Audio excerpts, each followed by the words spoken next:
Saret konferenza dwar l-iżvilupp urban tal-pajjiż fejn ġiet diskussa fost oħrajn il-kwalità tal-ħajja f'Malta fil-futur. Il-President tal-Malta Institute of Management Omar Vella qal kif dawn aħħar snin il-pajjiż esperjenza bidliet demografiċi kbar li waslu għal dak li jista' jsejjaħ bħala l-isfida urbana.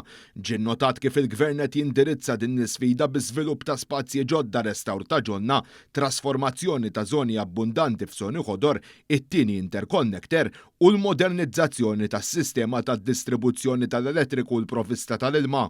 Din hija konferenza li tmix dak li jolqot il-kull wieħed waħda minnha.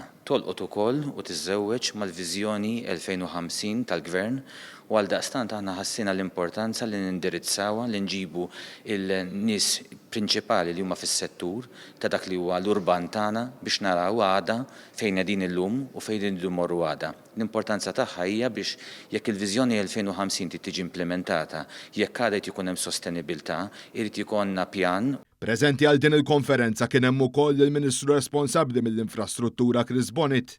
Minnu nifhmu it-trends ta' fejn tmur l-industrija, nifhmu trends ta' fejn qed imorru ċertu ħsibijiet, ċertu mħuħ biex inkunu nistgħu mbagħad nagħmlu l-pjanijiet. Dal-Gvern huwa sinonimu mal-fatt li jisma' u jimplementa. U din l-iktar fażi importanti tiegħu li nisimgħu l-stakeholders xi jgħidulna, ħalli mbagħad inkunu nistgħu nagħmlu il-policies tagħna, nieħdu d-deċiżjonijiet li hemm bżonn u fil-każ tagħna tal-Ministeru tagħna anki nippjanaw il-proġett infrastrutturali li għandna bżonn biex dan il-pajjiż ngħixu aħjar.